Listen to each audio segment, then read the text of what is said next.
जय हिंद दोस्तों, क्या हाल चाल है आपके। मैं आशा करता हूं कि आप लोग स्वस्थ होंगे और आपकी तैयारी बहुत ही अच्छी तरह से चल रही होगी। दोस्तों, अगर आप बीएड एंट्रेंस एग्ज़ाम की तैयारी कर रहे हैं तो आज की क्लास में आपका बहुत बहुत स्वागत है। आज की जो क्लास चलेगी आपकी मैथ की क्लास चलेगी। उस क्लास के अंदर हम लोग बात करेंगे क्रमचय और संचय यानी परमुटेशन एंड कॉम्बिनेशन के बारे में। दोस्तों, ये परमुटेशन कॉम्बिनेशन की तीसरी क्लास है। अभी तक मैंने आपको परमुटेशन क्या होता है, कॉम्बिनेशन क्या होता है, प्रिंसिपल काउंटिंग मेथड कितने होते हैं, क्या होते हैं, इनके बारे में मैंने आपको बता दिया था। फैक्टोरियल के बारे में मैंने आपको बता दिया था और एनसीआर फार्मूला जो होता है उसको मैंने आपको बता दिया था। उससे रिलेटेड कुछ और इम्पॉर्टेंट फार्मूले जो होते हैं उनके बारे में भी मैंने आपको बता दिया था। तो अगर आपने पिछली क्लास नहीं देखी है तो आप डिस्क्रिप्शन चेक कीजिए, आपको वहाँ पर लिंक मिल जाएगी, आप वहाँ से देख सकते हैं।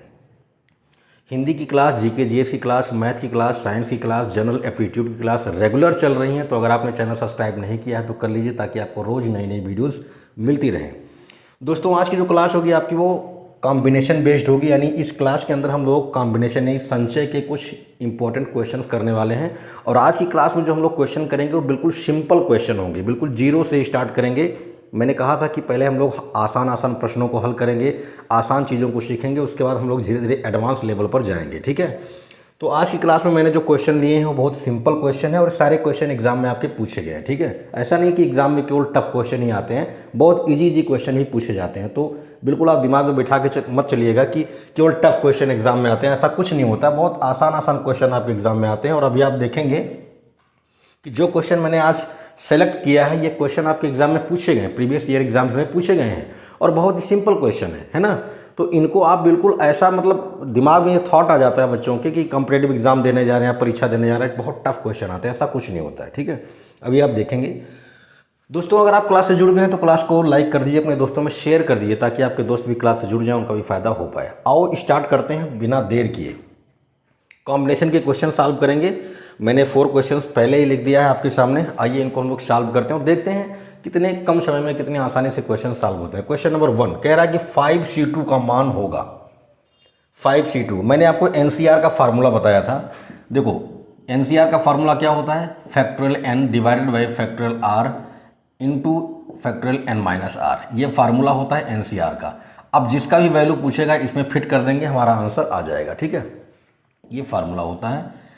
एनसीआर एनपीआर के फार्मूले तो आपको याद ही होने चाहिए। अगर आप परमुटेशन कॉम्बिनेशन पढ़ने जा रहे हैं, फैक्टोरियल के बारे में आपको आइडिया होना चाहिए कि फैक्टोरियल क्या होता है। ठीक है, 5C2 की बात कर रहा है तो भैया 5C2 को हम लोग आराम से निकाल सकते हैं कि फैक्टोरियल 5 कर दिया, नीचे कर दिया फैक्टोरियल 2 एंड फैक्टोरियल 5 माइनस 2। बहुत सिंपल तरीके से आप समझ सकते हैं। फैक्टोरियल 5 हो गया, फैक्टोरियल 2 हो गया एंड फैक्टोरियल 3 हो गया। इसको ओपन करेंगे तो 5 इंटू 4 इंटू फैक्टोरियल 3 कर देंगे डिवाइडेड बाई फैक्टोरियल 2 इंटू में फैक्टोरियल 3। इससे ये कट गया और ये फैक्टोरियल 2 की वैल्यू 2 ही आएगी, 2 से ये कट गया, 5 इंटू 2 यानी 10 आ गया। आपका ऑप्शन डी करेक्ट हो गया। ठीक है, तो ऐसे क्वेश्चन आपके एग्जाम में आएंगे तो इतना टाइम नहीं लगेगा। मैं आपको करके दिखा रहा हूँ, इतना टाइम नहीं लगता। ये सब करने की क्या जरूरत, हम डायरेक्ट यहाँ पर पहुँच जाएंगे। ठीक है, क्वेश्चन नंबर 1 हो चुका है। बहुत ही सिंपल क्वेश्चन था, है ना, बहुत ही सिंपल क्वेश्चन था। क्वेश्चन नंबर 2 की बात करें, कह रहा है कि NC12 इक्वल टू NC8 हो तब आप n की वैल्यू बताइए। ठीक है, मैंने आपको एक प्रॉपर्टी लिखाया था एनसीआर से रिलेटेड। मैंने आपको 3-4 प्रॉपर्टी बताई थी। उसमें से एक ये था कि अगर NCX इक्वल टू NCY हो then x plus y equal to n हो जाता है। ये मैंने आपको प्रॉपर्टी लिखाई थी। आपने पिछली क्लास देखी होगी तो आपने इस चीज़ को देखा होगा। तो कुछ नहीं करना, ऊपर n यहाँ भी होना चाहिए, यहाँ भी होना चाहिए। अगर ऐसा है ऊपर n यहाँ भी है, यहाँ भी है, तो नीचे इन दोनों को जोड़ के बराबर ऊपर वाला कर देते हैं। यानी कि NC12 इक्वल टू NC8 है। अगर हमें n की वैल्यू निकालनी है तो इन दोनों को जोड़ दो, 12 और 8 कितना हो गया, 20। आपका ऑप्शन डी करेक्ट हो जाएगा, उत्तर आ चुका है। पेन चलाने की भी जरूरत नहीं है ऐसे प्रश्नों में। ठीक है, क्वेश्चन नंबर 3 में देखो, कह रहा है 19CR-1 इक्वल टू 19C3R हो तब r की वैल्यू बताइए। सेम क्वेश्चन है, जैसे ये था वैसे ये भी है। इन दोनों को जोड़ देंगे नीचे वालों को और बराबर ऊपर वाला कर देंगे, यानी कि R-1 plus 3R equal to कितना, 19। भाई नीचे इन दोनों को जोड़ के बराबर ऊपर वाला कर देंगे।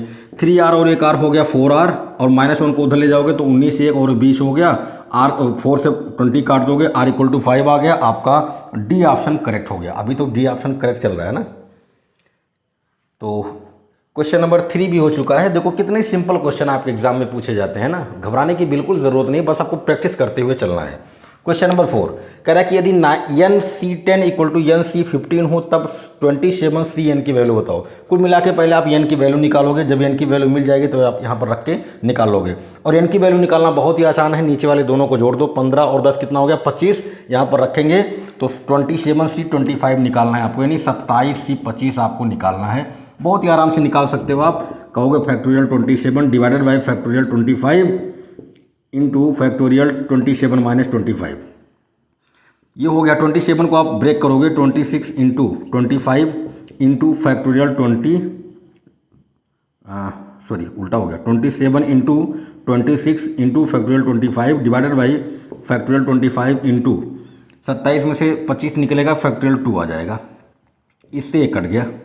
फैक्टोरियल 2 की वैल्यू 2 होती है, 2 से काटोगे आ गया 13। अब 13 का 27 में गुणा करना है तो 13 7 91, 1 13 दूना 26, 26 में आप 9 जोड़ोगे तो 35 आएगा, यानी कि आपका आंसर आएगा 351। ऑप्शन सी आपका करेक्ट हो गया। ठीक है, तो NCR NPR के बारे में तो भी मैंने आपको नहीं बताया, क्रमचय के बारे में हम लोग बात नहीं कर रहे हैं, अभी केवल हम लोग संचय के बारे में बात कर रहे हैं। तो ये संचय के जो भी क्वेश्चन आएंगे, जो मैंने आपको प्रॉपर्टी 3-4 लिखा है उस पर बेस्ड होंगे, या फिर NCR डायरेक्ट आप लगा दोगे, आपका आंसर आ जाएगा। ठीक है, तो आप एक स्क्रीनशॉट ले सकते हैं, उसके बाद हम लोग आगे बढ़ जाएंगे। तो दोस्तों अभी तक हम लोगों ने NCR जो फार्मूला होता है उस पर बेस्ड क्वेश्चन हम लोगों ने किया है। अब हम लोग सेंटेंस वाले क्वेश्चन करना शुरू कर रहे हैं, यानी जिनमें लैंग्वेज लिखा रहता है, उस प्रकार के प्रश्नों को कैसे हल किया जाता है उसके बारे में बात करेंगे। क्वेश्चन नंबर 5 की बात करें तो कह रहा है कि 11 खिलाड़ियों में से 9 खिलाड़ियों को कितने तरीकों से चुना जा सकता है।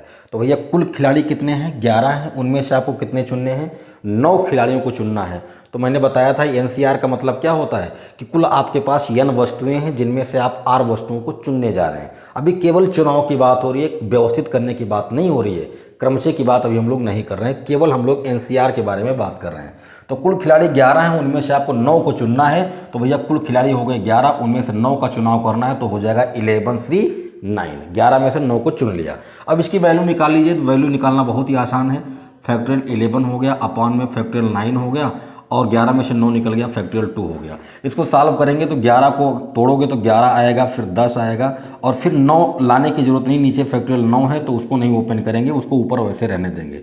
फैक्टोरियल 9 हो गया, 2 की वैल्यू तो 2 ही होती है, 9 से 9 कैंसिल हो गया, 2 से काटोगे तो 5 आएगा, 10 को काट लोगे तो 11 और 5 का गुणा करोगे 11 5 55, यानी कि 11 खिलाड़ियों में से अगर आप 9 खिलाड़ियों को चुनते हैं तो आप 55 तरीकों से चुनाव कर सकते हैं। ठीक है, ओके। क्वेश्चन नंबर 6 की बात करते हैं। कह रहा है कि एक परीक्षा में प्रत्येक छात्र के लिए 2 विषय अनिवार्य हैं, यानी 2 सब्जेक्ट लेने ही लेने कंपलसरी है। एक विद्यार्थी 10 विषयों में से 5 का चयन कितने प्रकार से कर सकता है। कुल कितने विषय हैं, 10 हैं, उनमें से 5 विषय चुनना है, जबकि 2 विषय लेना अनिवार्य है। तो 2 तो कंपलसरी हो गए, है ना, 2 कंपलसरी हो गए, इसका मतलब कुल 10 था, उनमें से 2 को हटा दो, क्योंकि वो तो जरूरी है, लेना ही लेना है। तो 10 को अगर 10 में से 2 को हटाओगे तो कुल विषय बचे 8 बचे। अच्छा, 5 का चुनाव करना था, जिनमें से वो 2 तो लेंगे ही लेंगे, इसका मतलब कि अब उनके पास बचे हैं 3। तो कुल कहने का मतलब यह है कि अब उस विद्यार्थी को कुल 8 विषयों में से केवल 3 विषय का चुनाव करना है, जबकि 2 विषय तो अनिवार्य हो, तो लेना ही लेना है। तो कुल 10 थे, उनमें से 5 लेना था, 10 थे लेकिन उनमें से 2 अनिवार्य था, 2 विषय अनिवार्य था, तो 2 निकल गया, तो बचा 8। 5 चुनाव करना था, 2 जब चुनाव कर चुके तो बचा आप केवल 3। तो 8C3 की वैल्यू निकालनी है, और मैंने आपसे बताया था 8C3 की वैल्यू निकालना बहुत ही आसान है। लो भाई, फैक्टोरियल 8 हो गया, फैक्टोरियल 3 हो गया, और 8 में से 3 निकल गया, फैक्टोरियल 5। इसको ओपन करोगे तो आएगा 8 7 6, है ना। फैक्टोरियल 5 तो कट ही जाएगा, और नीचे आएगा 6, 6 से 6 काट दो, 8 7 56 आ गया, आपका सी वाला ऑप्शन करेक्ट हो जाएगा। भाई इसको जब आप ओपन करोगे तो पहले 8 आएगा, फिर 7 आएगा, फिर 6 आएगा, इसके बाद फैक्टोरियल 5 आएगा। तो ऊपर फैक्टोरियल 5 है, नीचे वो आपस में कट जाएंगे, बचेगा केवल फैक्टोरियल 3, और इसकी वैल्यू होती है 6, कट के आ गया आपका 56। यानी कि 10 विषयों में से 5 विषयों का चयन अगर करना है बच्चों को, और 2 विषय कंपलसरी है, तो कुल वो 56 तरीकों से विषय चुन सकते हैं। क्वेश्चन नंबर 7 की बात करते हैं। कह रहा है कि 15 खिलाड़ियों के समूह में से 11 खिलाड़ियों का चुनाव करना है। ठीक है, जबकि कप्तान और उप कप्तान का चुना जाना अनिवार्य है। जब भी कोई भी टीम विदेशी दौरों पर जाती है या कोई सीरीज खेलने के लिए तैयार होती है, तो पहले 15 सदस्यीय टीम या 16 सदस्यीय टीम का गठन होता है। उन्हीं खिलाड़ियों में से 11 खिलाड़ी मैदान पर खेलने के लिए जाते हैं। ऐसा आप समझ सकते हैं कि क्रिकेट मैच की बात हो रही है। कुल 15 खिलाड़ियों का ग्रुप बनाया गया है, उन्हीं में से 11 खिलाड़ियों को खिलाया जाएगा पूरी सीरीज में। तो 15 में से 11 को चुनना है, जबकि कप्तान और उप कप्तान चुने जाएंगे, ये कंपलसरी है। तो भैया 15 में से 11 को चुनना था, कप्तान और उप कप्तान चुन चुके हैं, यानी कि उनको तो चुनना नहीं है, वो तो रहेंगे ही रहेंगे। तो 2 को माइनस कर दो, तो 15 में से 2 निकल गए, केवल बचे 13। 11 को चुनना था, 2 पहले से चुने जा चुके हैं, तो बचे 9। तो आपका आंसर कितना आएगा? 13C9, यानी कि आपका ऑप्शन नंबर सी करेक्ट हो जाएगा। जब वैल्यू बड़ी आएगी ना, बड़ी होने लगेगी, तो आपका आंसर इसी क्रम में आएगा, ऐसे ही आपका आंसर दिखेगा। आप चाहे तो इसको सॉल्व भी कर सकते हैं, एनसीआर का फार्मूला लगा के आप आंसर अपना निकाल सकते हैं, ठीक है। तो आप एक बार स्क्रीनशॉट ले लीजिए, उसके बाद हम लोग आगे बढ़ते हैं। तो दोस्तों अभी तक हम लोगों ने कुल 7 प्रश्नों को हल कर लिया है। आइए 3 प्रश्नों को और हल करते हैं और इस सीरीज को हम लोग कंप्लीट करते हैं। आज की क्लास में हम लोग 10 प्रश्न करने वाले थे, 7 कर चुके हैं, 3 और कर लेते हैं, ठीक है। क्वेश्चन नंबर 8 में कह रहा है कि किसी कॉलेज के 14 खिलाड़ियों में से 11 खिलाड़ियों का चुनाव कितने तरीकों से किया जा सकता है। तो भैया बहुत सिंपल क्वेश्चन है, ऐसा हम लोगों ने एक क्वेश्चन किया है कि 11 में से 9 को चुनना है, तो 11C9 हम लोगों ने किया था। 14 में से 11 को चुनना है, तो 14C11 कर लेंगे, इसको सॉल्व करेंगे, आपका आंसर आ जाएगा। तो ये क्वेश्चन आप सॉल्व कर सकते हैं, सॉल्व करके बताइएगा कि आपका आंसर क्या आया है। डू योर सेल्फ, आपके लिए छोड़ रहा हूँ, ठीक है। क्वेश्चन नंबर 9 की बात करते हैं। कह रहा है कि 25 व्यक्तियों के समूह में से 20 व्यक्तियों का चुनाव कितने तरीकों से किया जाएगा। 25 में से 20 को चुनना है, तो 25C20 हो गया, भाई सीधी सी बात है। 25 में से अगर 20 को चुनना है, तो ये फार्मूला लगा देंगे, हमारा आंसर आ जाएगा। लेकिन आगे भी कुछ कह रहा है, कह रहा है कि जबकि 5 व्यक्तियों का चुना जाना तय है। 25 में से 20 को चुनना है, जबकि 5 व्यक्ति तो कंफर्म है, कंपलसरी है, वो तो रहेंगे। तो कुल 25 थे, उनमें से 5 तो चुने जा चुके हैं, यानी चुनना तय है। तो अब कुल बचे हैं 20। कुल बचे कितने? 20, क्योंकि 25 में से 20 तो पक्का है। अब 20 व्यक्तियों का चुनाव करना है, 25 में से 5 तो चुने गए, वो तो पक्की बात है।